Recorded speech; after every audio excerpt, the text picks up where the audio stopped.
25 anos, trabalhadores do Brasil inteiro, das mais variadas categorias profissionais, estiveram em São Bernardo do Campo, nos antigos estúdios da Companhia Cinematográfica Veracruz, para participar da primeira Conferência Nacional da Classe Trabalhadora, CONCLAT, que fundou a CUT, Central Única dos Trabalhadores.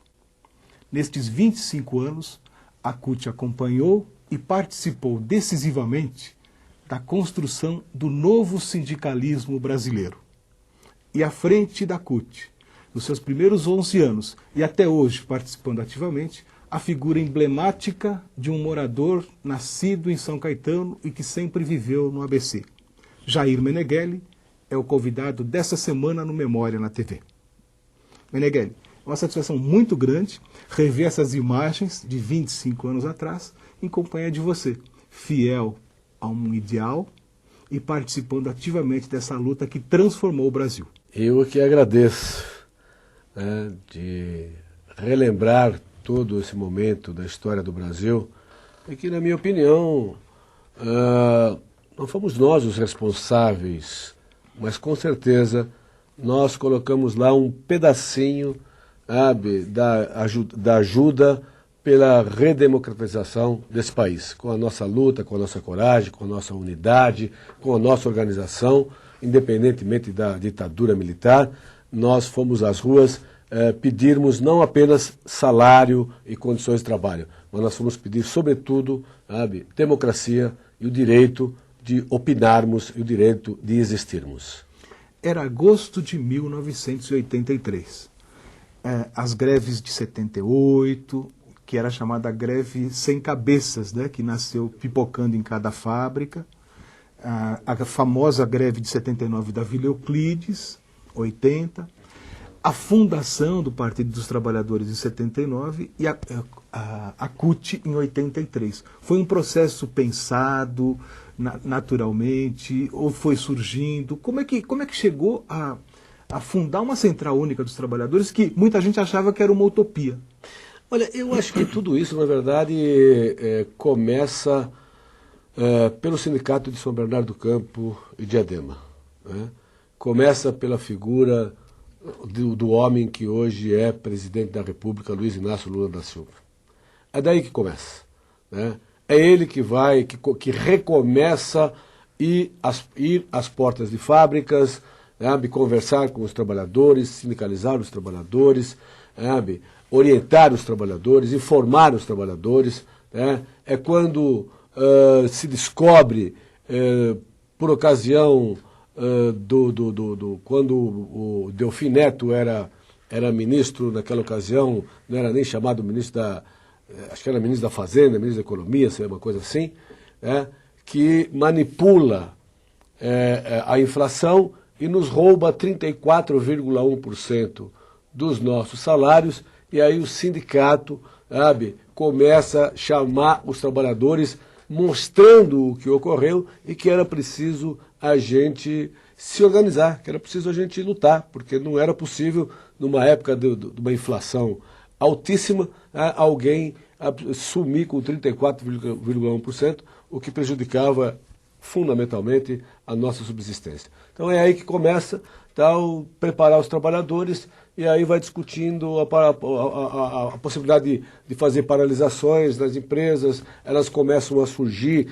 Às vezes as paralisações nem começaram, nem foram, na verdade, orientadas, ou seja, programadas, mas elas tinham sido orientadas pelo sindicato, orientadas pela diretoria do Lula, né? E aí elas começam a surgir quando, na verdade, os trabalhadores reconhecem dentro da empresa a oportunidade de fazer uma paralisação. E aí logo, como aconteceu na Ford, quando nós paralisamos durante 11 dias, né, e éramos pressionados todos os dias, marcávamos o cartão, permanecíamos lá dentro, e marcávamos o cartão no final da tarde, né, permanecíamos lá dentro, e aí até que lá pelo 8º, 9º dia, né, nós não queríamos mais conversar com a direção da empresa e falamos, daqui para frente só conversamos com o presidente do sindicato aqui dentro da nossa empresa.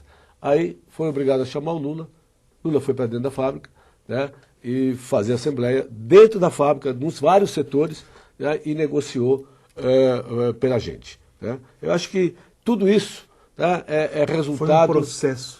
Foi um processo. Foi um processo de as pessoas começarem, a partir de que começamos a receber informação, sabe, do sindicato, então nós começamos a entender que alguma coisa nós precisávamos fazer. Quer dizer, independentemente da ditadura militar, quem quer que seja, tá, nós não podíamos ficar paralisados, nós não podíamos mais aceitar, sabe, que alguém determinasse o quanto a gente devia ganhar e como a gente devia viver.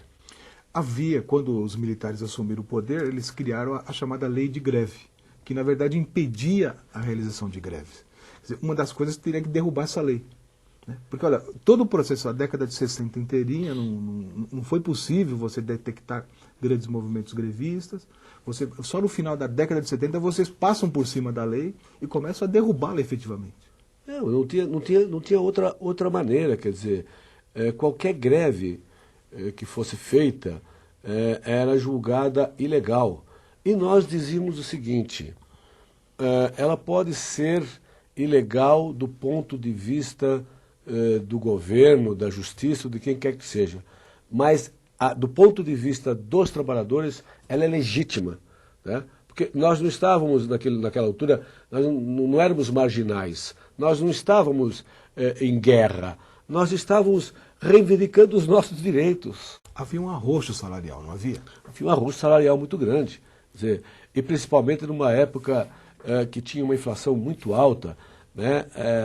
Quem não quisesse perder absolutamente nada, tinha que ir no dia do pagamento, né? Se tivesse carro, levava a sua esposa junto para a porta da fábrica, entrava, pegava o pagamento, a esposa ficava esperando para pegar o pagamento, correndo no supermercado, porque no dia seguinte já tinha desvalorizado, os preços já tinham sido remarcados, né? Então a gente já perdia no dia seguinte do recebimento do salário. Então era uma época difícil. E o que nós queríamos? O que nós queríamos era recompor o nosso poder de compra. Nós não pedimos, naquela ocasião, nós não pedimos nem aumento real. Nós pedimos para recompor o nosso poder de compra. E surge a figura do Lula, o Lula jovem, o Sindicato dos Metalúrgicos ainda é desconhecido em termos nacionais, começa a ser conhecido. Fala-se na República de São Bernardo. Veja, a primeira assembleia que eu vim assistir aqui no sindicato, na verdade, a primeira assembleia foi uma coisa interessantíssima. Foi chamada uma assembleia na categoria e, na verdade, ainda não tinha ainda aquela garra, aquela confiança, tal, e a imprensa toda foi convocada para o sindicato.